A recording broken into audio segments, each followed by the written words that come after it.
m और n पदों के योगफलों का अनुपात। तो m पदों का योगफल का फॉर्मूला क्या होता है? m/2 into 2a plus m-1 into d। ये हो गया m पदों का योगफल और बटे n पदों का योगफल। तो n/2 into 2a plus n-1 into d। देखिए सही है क्या? m और n पदों के योगफलों का अनुपात, और वो अनुपात कितना दिया हुआ है? m²/n²। सही है बाबू? याद करो कल वाला क्वेश्चन। अब तो हम एक चीज़ सीख चुके हैं कि हमको क्या करना है, a को सेपरेट करना है और d को सेपरेट करना है। ध्यान है कल वाले क्वेश्चन से? तो वही फोकस रहिए, एकदम फोकस रहिए। देखो बन जाएगा। सबसे पहले बाबू, क्या हम इस 2 को एलिमिनेट कर सकते हैं? यहाँ से दिख रहा है क्या? हम इस m से इस एक m को काट सकते हैं और इस n से एक n को काट सकते हैं। तो यहाँ पर मेरे पास बच जाएगा केवल 2a plus into m-1 d बटे 2a plus n-1 into d is equal to m/n। यहाँ तक कोई तकलीफ है? नहीं है। आगे बढ़ते हैं। हम इसको लिख सकते हैं 2a plus m-1 into d, और इस पूरे वैल्यू को क्रॉस n से मल्टीप्लाई, और इस वैल्यू को 2a plus n-1 into d को m से मल्टीप्लाई। गुना नहीं करना है, पार्शियल गुना करना है। कल से हम लोग सीखते आ रहे हैं, पूरा पूरा नहीं करना है गुना। और हम इसलिए सीख रहे हैं क्योंकि हम बना चुके हैं। हाँ, इसको इससे मल्टीप्लाई करेंगे एक वैल्यू, और इसको इससे मल्टीप्लाई करना है, बस। फालतू पे ध्यान नहीं दोगे। तो 2a को n से मल्टीप्लाई करेंगे तो 2an, और m-1 को d से गुना करेंगे तो dn लिख सकते हैं, है ना? ठीक। यहाँ भी वही काम करेगा, 2a को m से और फिर n-1 इंटू को इससे। तो हम इसको लिख सकते हैं 2a को m से और प्लस n-1 इंटू। सही है बाबू? कौन दोनों एक तरफ हो जाएगा? a वाला एक तरफ, d वाला एक तरफ। ये कल सीख चुके हैं ये चीज़। तो और we can write it as, इस वैल्यू को इस तरफ ले आएंगे, माइनस का 2am इज इक्वल, यहाँ पर देखो n-1 into dm minus m-1 into dm। सही है? क्या कॉमन है भाई यहाँ पे? 2a है ना बाबू? तो यहाँ बचेगा क्या? n-m, और यहाँ पर बचेगा केवल d कॉमन। तो यहाँ हो जाएगा n, सिर्फ d है कॉमन बाबू। तो n-1 into m minus m-1 into n। हम ये बिल्कुल नहीं कह रहे कि ये सबसे शॉर्टेस्ट तरीका है। तुम इससे भी ज़्यादा शॉर्ट बना सकते हो अगर तुम सीख जाओ तो। तुम इससे भी बेहतर बना सकते हो, ठीक है ना? उसको तुम और कर सकते हो छोटा। देख लो अभी अभी क्या जानकारी मिला है कि कहीं m अगर ऊपर में ही मल्टीप्लाई हो जाता तो वैल्यू मेरा और छोटा हो सकता था। नहीं, देखो ना, आ गया ना फिर से वही चीज़। अब ये हो जाएगा 2a into n-m is equal to d। अब इसमें भी क्या करना है? n को m से, फिर एक को इससे, m को n से, एक को इससे। ये बन जाएगा nm माइनस का m माइनस का mn प्लस का n, माइनस प्लस एलिमिनेट। अब मेरे पास वैल्यू क्या बचा? 2a into n-m is equal to d into n-m। सही है? तो 2a is equal to d। एक तो बात इतना सा ख़त्म हुआ जब ये बात बोला गया। आगे प्रश्न नहीं पड़े और हमको लगता है आगे कुछ होगा भी नहीं। अब हद क्या होगा? a बराबर d/2 कर सकते हैं, या 2a, d की जगह पर हम 2a बोल सकते हैं। सार्वंतर मिल गया, या फिर अगर चाहेंगे तो पहला पद भी मिल चुका है हमको। a बराबर d/2 भी लिख सकते हैं d के पदों में, या फिर d बराबर 2a। तो हमको लगता है d बराबर 2a ज़्यादा सही है, बटे में नहीं जाएगा। अब आगे प्रश्न अगर हमसे मांगा हो कुछ तो देखिए क्या बोल रहा है? mवें पदों का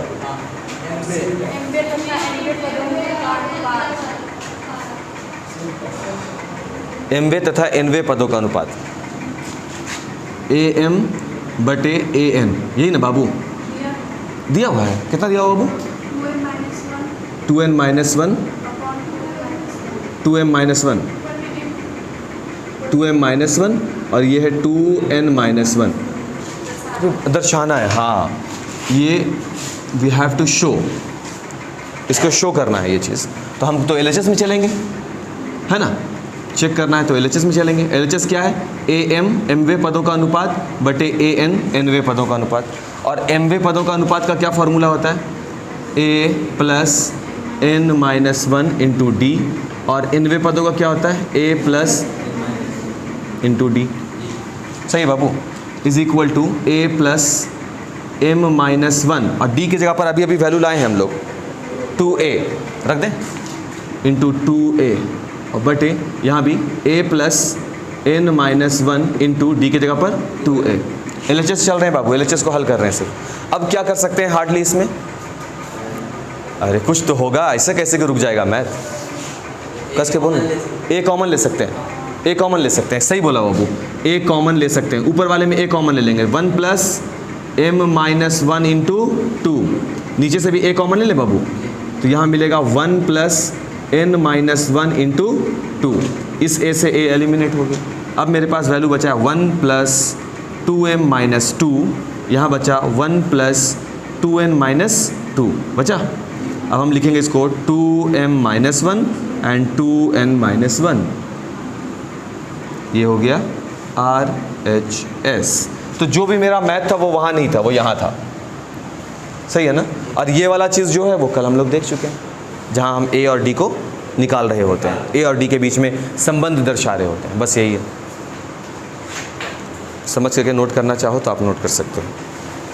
ऐसा बात, मजाक कर रहे हैं, मजाक देखें वो सर। बाबू कौन बोल रहा? बहरे हैं बाबू, तुम्हारे सर बहरे हैं, नहीं सुनते। मुबारक हो। चलो 13 नंबर देखते हैं बाबू। यदि किसी समांतर श्रेणी के nवें पदों का योगफल 3n स्क्वायर प्लस 5n है। nवें पदों के योगफल का हालांकि फॉर्मूला एक होता है, लेकिन यहाँ पर बदला हुआ है। यानी ये क्वेश्चन बोल रहा है कि nवें पदों का योगफल दिया हुआ है 3n स्क्वायर प्लस 5n। तो इसका mवा पद भी दिया हुआ है, यानी पद दिया हुआ है am बराबर 164। तो m का मान ज्ञात करें, यही सब है। अगर कल का क्लास याद है तो हम कल बताए थे कि जो पद निकाल रहे होते हैं उसका योगफल से क्या रिलेशन होता है, वहाँ तक के योगफल में उससे एक कम योगफल घटा दो। कल बात किए थे।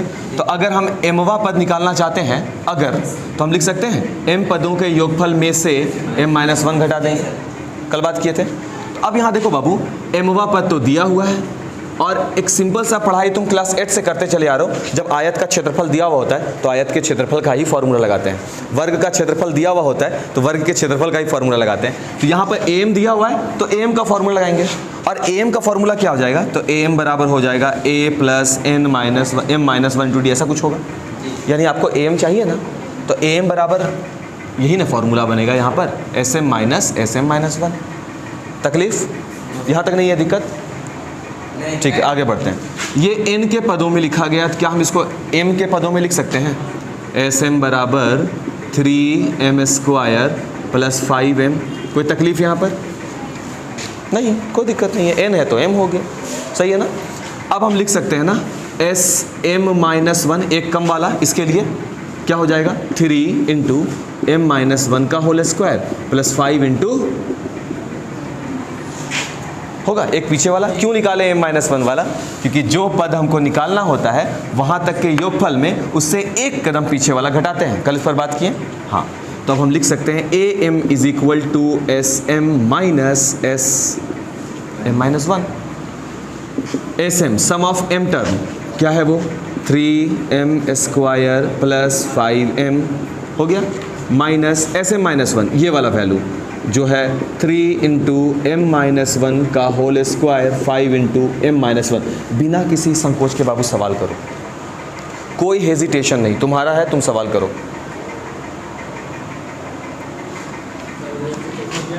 क्या बाबू? हाँ करेंगे, एक मिनट इसको क्लियर करना है, पहले कर लेते हैं इसको clear. 3m square plus 5m यहाँ से निकल जाएगा ना, समझ में आ गया ना बात। अब यहाँ पर अगर 164 लगाएंगे तो ये किसी शायद द्विघातीय समीकरण का रूप मिल जाएगा हमको यहाँ पर। अब फिर द्विघातीय समीकरण को हल करेंगे तो m का मान मिल जाएगा। इसको हम लिख सकते हैं माइनस का 3 इंटू a माइनस बी का whole square, a square minus का 2ab प्लस का b स्क्वायर 5m माइनस का 5। इसको हम लिखेंगे 3m² प्लस 5 का m minus 3m² minus 6m plus 3 plus 5m minus का 5। इसको हम लिख सकते हैं बाबू 3m² प्लस का 5m माइनस का 3m² प्लस का 6m माइनस का 3 माइनस का 5m प्लस का 5, और ये दोनों कैंसिल हो जाएगा बाबू, और भी कुछ कैंसिल हो रहा है 5m। चलिए अब हम am के बिहाफ में क्या रख सकते हैं, कहाँ से दिया हुआ है, ऐसे ही रखते थे क्षेत्रफल की जगह पे क्षेत्रफल का वैल्यू और लंबाई गुनी चौड़ाई इस तरफ रहता है। अब इसको आगे लेके चलेंगे तो ये हो जाएगा 6 और प्लस 2, तो 6m प्लस 2।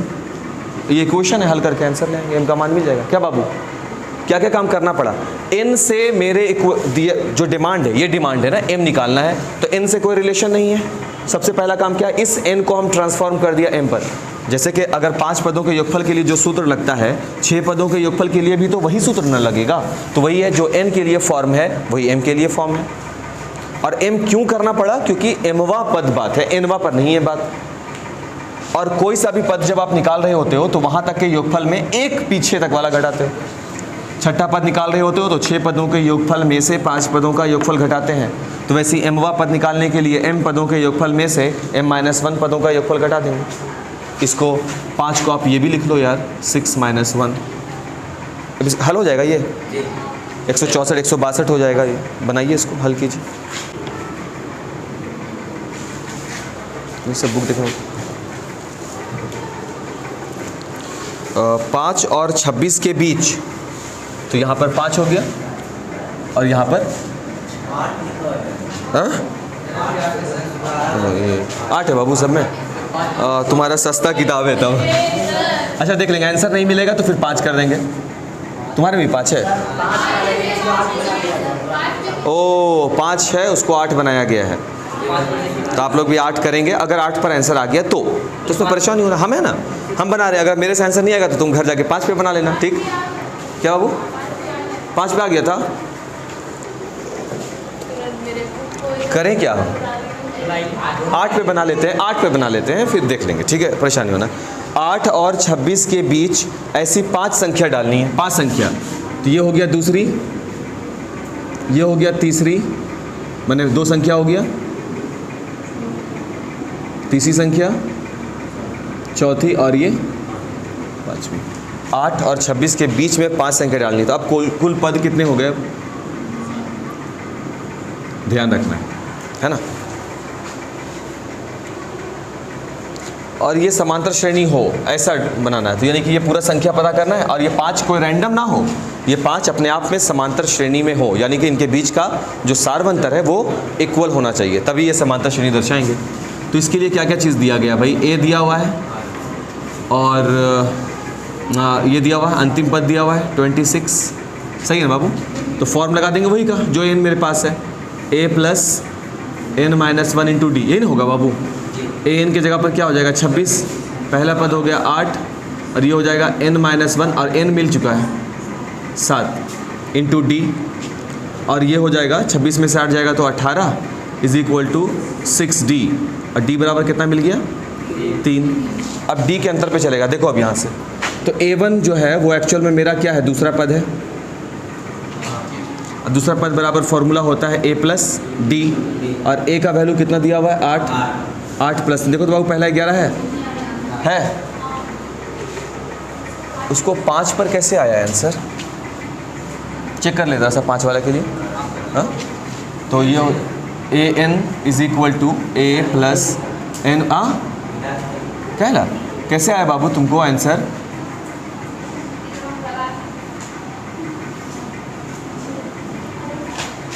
तुमको d बराबर कितना आया 7/2 आया था।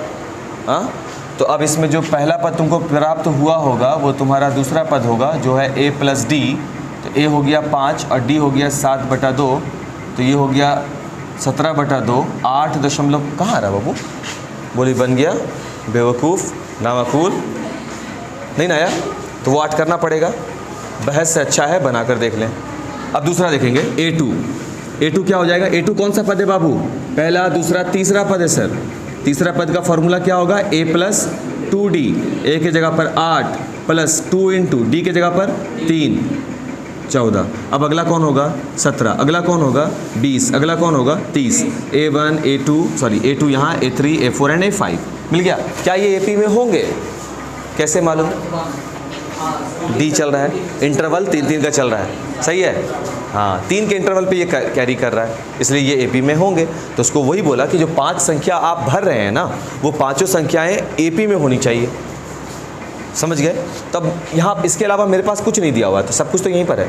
5 पद बीच में है, 6 और 7, n मिल गया, अंतिम पद मिल गया, और अंतिम पद का फॉर्मूला भी मेरे पास है। तो जो दिया हुआ होता है उसका फॉर्मूला लगा लेना है। देखिए डील हो गया ये। यदि a पर पावर n प्लस b पर पावर n बटे समथिंग a और b के माध्य हों। Question number 15। ऐसा सा प्रश्न पता नहीं क्यों देता है। a पर पावर n प्लस b पर पावर n बटे a पर पावर n माइनस 1 और प्लस b पर पावर n माइनस 1। ध्यान से देखना पड़ेगा बाबू। a और b के माध्य ये दिए गए हैं, तो a और b का अगर वैल्यू दिया हुआ है, माध्य का जैसे क्षेत्रफल दिया हुआ है, तो सामने में क्षेत्रफल का फॉर्मूला लगाते हैं ना, लंबाई गुने चौड़ाई। वैसे ही a और b का माध्य अगर ये है, तो हम वैसे भी जानते हैं कि दो संख्याओं के बीच का माध्य क्या होता है, जानते हैं, दोनों को जोड़ करके 2 से भाग देना। तो अब ये माध्य अकॉर्डिंग टू क्वेश्चन है, और हम अगर इसके सामने ये लिख देंगे a प्लस बी बाई 2, तो ये होगा अकॉर्डिंग टू फॉर्मूला, और दोनों बराबर होगा। प्रश्न आप सही हैं, तो हम भी तो अपने जगह पर सही हैं, क्योंकि हम फॉर्मुलेटेड बना रहे हैं इस चीज़ को। बस अब यहाँ से हम लोग का कैलकुलेशन शुरू होगा, और कुछ बातें हम पहले ही क्लियर कर दें। a to the power n minus 1 को कौन कौन बच्चा नहीं समझ रहा है? ऐसा कितना बच्चा है जो a पे पावर n माइनस 1 को नहीं समझ रहे हैं? सब समझ रहे हैं। तब सोच लो, फिर हम छलांग लगाएंगे आगे आगे। इसको आप ऐसे लिख सकते हैं ना बाबू, a पे पावर n बटे a पे पावर 1। समझ रहे हैं ना सब? ठीक है, बस वही सब चीज़ यहाँ पे होगा, थोड़ा सा गुना और कॉमन। देखो ध्यान से, सबसे पहला काम क्या दिख रहा है?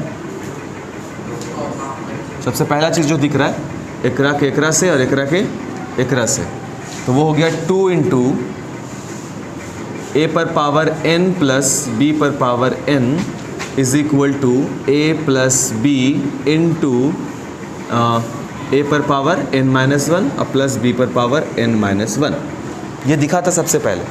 बात नंबर 1 ख़त्म। बात नंबर 2, अगला काम क्या दिख रहा है? मल्टीप्लाई करना। दूसरा ऑप्शन है क्या? नहीं है। चलो करते हैं। 2 को a पर पावर n से, तो क्या बनेगा? 2 को b पर पावर n से इज इक्वल टू, अब यहाँ पर क्या है? गुना। पहले a वाले सेक्शन को इससे गुना करेंगे और इससे भी गुना करेंगे। अब a को गुना करना है a पर पावर n माइनस 1 से। करनी और घातांक चैप्टर क्लास 8 एक्सरसाइज शायद 13 पॉइंट समथिंग है उसमें, या 14 पॉइंट में क्या बताया है? अगर बेबी को बेस पसंद है तो ये ऊपर में क्या हो जाता है? ऐड। तो a पर पावर क्या हो जाएगा? 1 प्लस n माइनस 1, घात आपस में जुड़ जाते हैं, तो a पर पावर क्या बनेगा? तो अगर हम इसको इससे मल्टीप्लाई करेंगे तो रिजल्ट क्या बन रहा है? अब a को इससे गुना करेंगे, भाई दोनों अलग अलग फैमिली है, तो वो सीधा a b पर पावर रह जाएगा, कोई तकलीफ नहीं। अब इस b को इससे मल्टीप्लाई करेंगे, अलग अलग फैमिली है, वैसे ही रह जाएगा, प्लस b a पर पावर n माइनस 1 और प्लस, फिर से इसको गुना करेंगे। अब अगर b को इससे गुना करेंगे, सेम केस जो एक ही था, तो क्या बनेगा? b पर पावर n मिलेगा, जैसे यहाँ पर मिला था वैसे वहाँ मिलेगा। तकलीफ? सारे वैल्यूज़ को इस तरफ ले आओ, एक तरफ। क्यों एक तरफ लाएंगे? जो यहाँ पर रह भी गया तो सब चारों का चारों अलग अलग फैमिली से बिलोंग कर रहा है, उसको क्या करना? उठा करके एक तरफ ले आना है। क्यों ला रहे हैं? क्योंकि देखो यहाँ पर इनका मिल जाएगा परिवार, इसलिए 2 a to the power n plus 2 b to the power n, ये इधर आएगा, माइनस माइनस ये भी इधर आ जाएगा, b a पर पावर n माइनस 1, ये भी इधर आ जाएगा। इधर क्या बचा बाबू? 0। सेम फैमिली है ना बाबू? Same family. पहले इनका काम समाप्त करते हैं। 2 में से 1 चला जाएगा, सिर्फ a पे पावर n बचेगा, और 2bn में से 1 bn चला जाएगा, 1 b पे पावर n बचेगा, और यहाँ पर और क्या बचा, माइनस ए डॉट बी पर पावर n माइनस वन, और ये माइनस बी डॉट ए पर power n minus one equal to 0। फिर अलग अलग फैमिली। तो अब आपको सोचना होगा कि एक जैसा फैमिली कौन बना सकता है।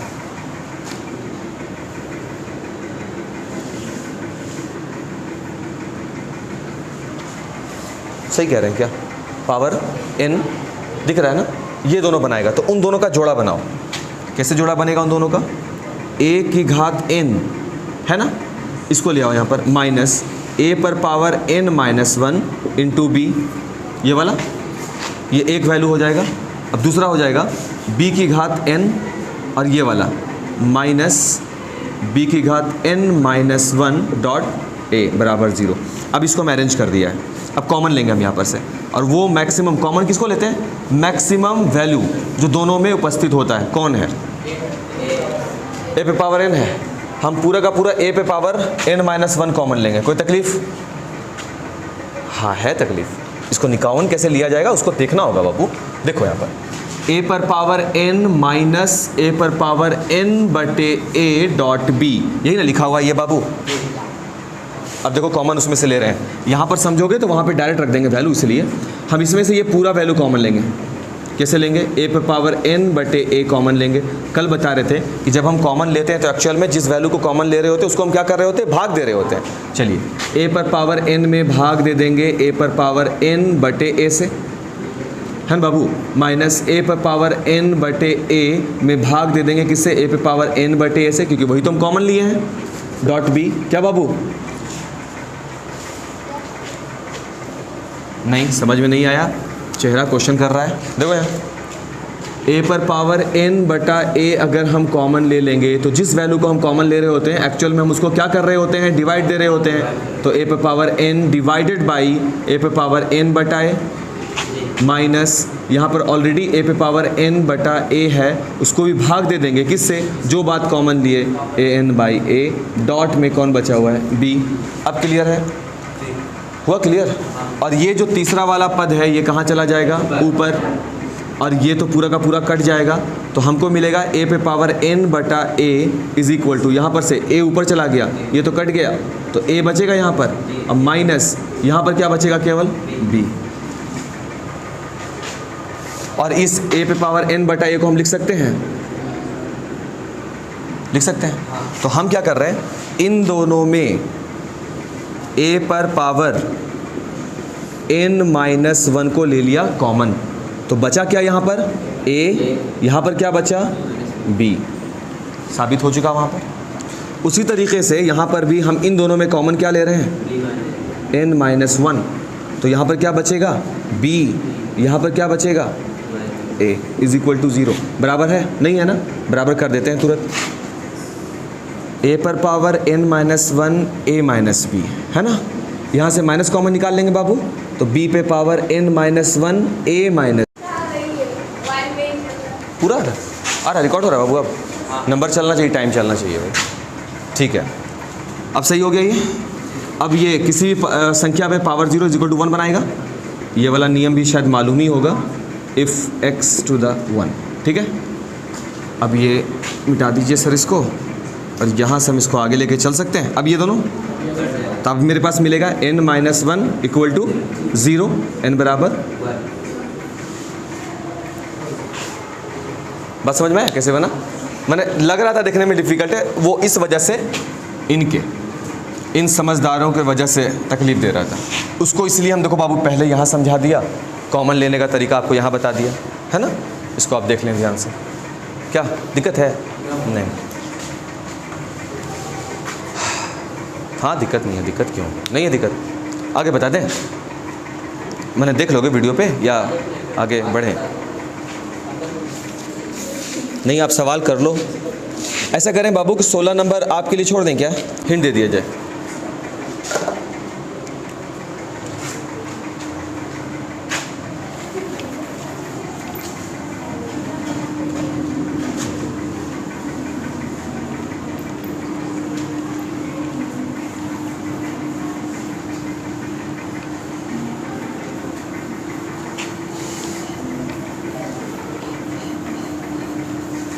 चलिए 16 नंबर का हिंट देख लेते हैं। 16 क्या कह रहा है? m संख्याओं को, ध्यान से समझते हैं, संख्या कितने हैं? m संख्याओं को 1 से 31 तक रखने पर, यानी 1 से शुरू है और 31 तक गया है और बीच में कौन रखा हुआ है? m संख्याएं, मतलब इनकी संख्या कितनी है? m है, और कितना है एक्चुअल में मालूम नहीं है। m संख्याओं को 1 से 31 के रखने पर प्राप्त अनुक्रम एक समांतर श्रेणी है और 7वीं और m-1वीं संख्याओं का अनुपात, 7वीं संख्या और m-1वीं संख्याओं का अनुपात कितना दिया हुआ है? 5/9। तो m का मान ज्ञात करें। अब ध्यान से समझो, अगर 7वीं संख्या निकालनी हो तो यहाँ पर कितनी संख्या है? 7वीं का मतलब ये एक्चुअल में कौन सी संख्या निकालने बोल रहा है? अगर 7वीं संख्या बोलेगा, ध्यान से समझो ना, एक यहाँ पर है पहले, तो अगली संख्या यहाँ पर m1, m2, m3, m4, m5, m6, m7, ये 7वीं है। एक्चुअल में ये कौन सी संख्या हो जाएगी? 7वीं जो निकालने के लिए कह रहा है, तो हम लोग बनाते हैं formula a + 6d, he wrong हो जाता है क्योंकि वो जो 7वीं बोल रहा है ना, वो 1 से शुरू है जिसको हम भूल जाते हैं। एक्चुअल में ये 8वीं है, तो 7वीं के लिए यहाँ पे फॉर्मूला भी किसका लग रहा होगा? 7d। और m के मामले में तो कोई मसला ही नहीं है, a + m-1। ध्यान से, संख्या का क्रम कहाँ गया है? m बराबर व्हाट? m नहीं है, ध्यान से समझो। अगर हम यहाँ पर ये वाला पहले बात समझ में आया, जो 7वीं 8वीं वाला बात की, ये समझ में आ गया आपको? ठीक। अगर हम बोलेंगे यहाँ पे कुल m संख्याएं हैं, तो एक्चुअल में यहाँ पर कितनी संख्याएं हैं?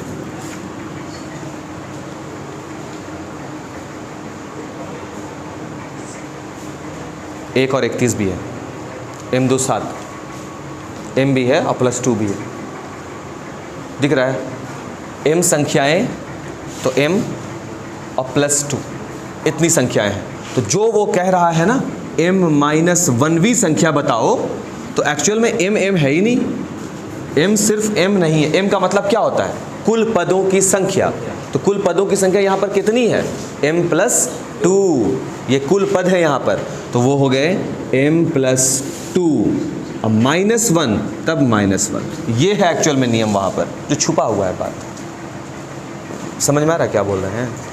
m संख्याएं बीच में 1 और 31 के बीच रखी गई हैं। अगर 1 और 31 के बीच में 10 संख्या रखी गई है, तो कुल संख्या कितनी है? 12। इधर से देखने पर कोई भी संख्या के बारे में बात करोगे, इधर से देखने पर, तो कुल संख्या हमेशा एक ज़्यादा होगी। इधर से जाओगे, अगर m से गिनती करोगे, तो यहाँ पर जो छठा बात करोगे, एक्चुअल में वो कौन सी संख्या होगी? 7वीं होगी। समझ में आया बात क्या बोल? तो आप इसको घर पर डील करेंगे, 7वीं संख्या और m-1वीं संख्या का अनुपात। सुन लिए? हाँ, ये तुम सोचोगे, तुम घर पे जाकर इसको देखो कैसे बनेगा। घर पर जाकर खुद में झांकना है, सुन रहे हो ना?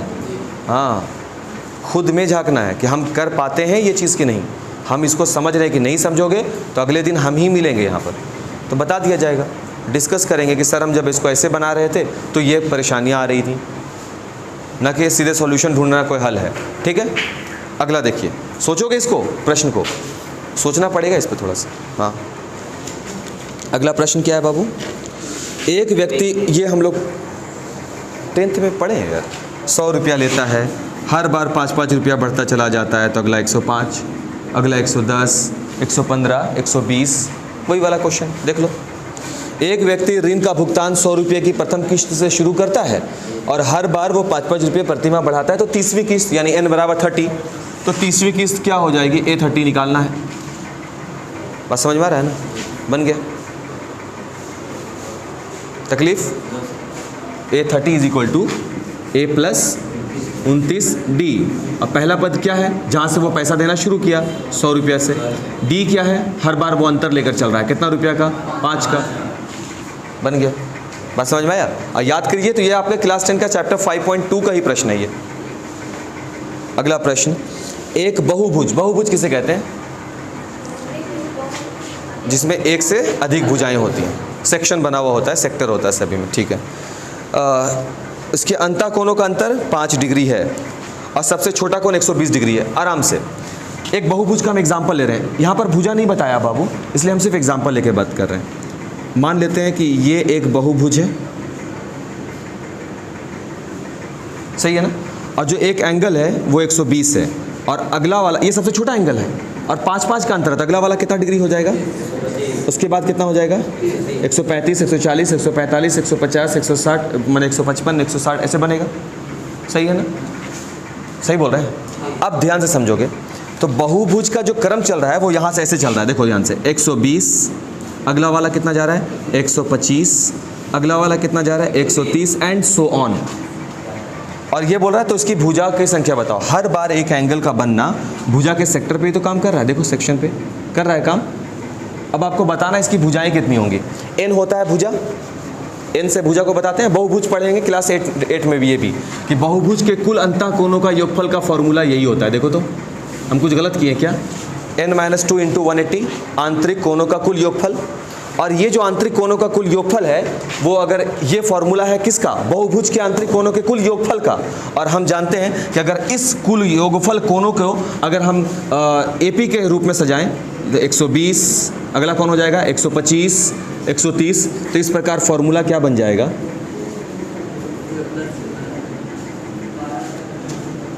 गलत बोलो हमको अगर हम गलत बोल रहे हैं तो। AP के नज़रिए से जो बहुभुज के कोण का बढ़ता क्रम है वो इस प्रकार से निकाला जा सकता है, कुल योगफल बहुभुज का निकाला जा सकता है, क्योंकि ये AP शो कर रहे हैं और प्रश्न बोल रहा है सबसे न्यूनतम 120, फिर 5 का अंतर तो 125, फिर 5 का अंतर तो 130। तो इस तरह से अगर ये बढ़ेगा तो ये AP में होगा। तो AP के n पदों के योगफल का फॉर्मूला तो यही होता है, n/2 × 2a + n-1 × d। और ये जो n पदों का योगफल है, यही n पदों का योगफल तो आपको ये बता रहा है आंतरिक कोण। n पदों का जो योगफल निकालेंगे तो ये क्या निकाल करके देगा, बहुभुज के कुल कोणों का योगफल। और ये जो निकल रहा है वो क्या निकाल कर दे रहा है, बहुभुज के कुल कोणों का योगफल। तो दोनों वैल्यू क्या होंगे, आपस में बराबर होंगे। तो हम इसको लिख सकते हैं ना n/2 × 2a + n-1 × d। देखो तो हम जो बात बोल रहे हैं उस बात को जस्टिफाई हो रहा है या नहीं हो रहा है। ये आंतरिक कोणों के योगफल का कुल कोणों के योगफल का फॉर्मूला हो गया और ये AP के दृष्टिकोण से योगफल का फॉर्मूला हो गया, सही है। और n किसको रिप्रेजेंट कर रहा है, बहुभुज की भुजाओं की संख्या को। a क्या होता है, प्रथम पद। अब प्रथम पद किसका, कोण का, तो प्रथम पद कौन होगा, n-2 × 180 = n/2, 2 × a की जगह पर कौन आ जाएगा 120। n आपको भुजा तो पता ही करना है और d कितना होगा, आप n निकाल लेंगे यहाँ से। बेशक बनना चाहिए, एकदम बनना चाहिए, इसमें कहीं से भी दो राय नहीं है, इस बात का ध्यान रखोगे।